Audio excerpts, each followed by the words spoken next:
ഇന്ന് നമ്മൾ കേൾക്കാൻ പോകുന്ന കഥയുടെ പേരാണ് ഡീനു ആൻഡ് ഡിന്നി. ഇതിൽ ഡീനു എന്ന് പറയുന്നത് ഒരു മുയലാണ്. ഡിന്നി എന്ന് പറയുന്നത് ഒരു മാന്ത്രിക കുടയും. ഒരു ദിവസം ഡീനുവും ഡിന്നിയും നടക്കാനിറങ്ങി. ഹായ്, ഈ സ്ഥലം കൊള്ളാമല്ലോ, ഡീനു പറഞ്ഞു. കുറച്ചു കഴിഞ്ഞപ്പോൾ ഡീനുവിന് വിശന്നു. അപ്പോഴതാ ഒരു മാവിൽ നിറയെ മാമ്പഴങ്ങൾ വിശന്നത്. ഹായ്, മാമ്പഴം, പക്ഷേ എങ്ങനെ പറിക്കും?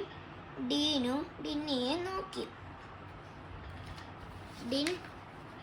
ഡിന്നിയുടെ പിടി ഉടനെ നീളാൻ തുടങ്ങി. പിടി നീണ്ട് നേരെ മാവിൻ മുകളിലെത്തി. ഡിന്നി കുറച്ച് മാമ്പഴം പറിച്ച് താഴേക്കിട്ട്. ഹായ്, ആശ്വാസമായി. ഡീനു ഓടിച്ചെന്ന് മാമ്പഴങ്ങൾ എടുത്തു കഴിച്ചു. ബാക്കി മാമ്പഴം നമുക്ക് വീട്ടിൽ കൊണ്ടുപോകാം. ഡീനുവിന് സന്തോഷമായി.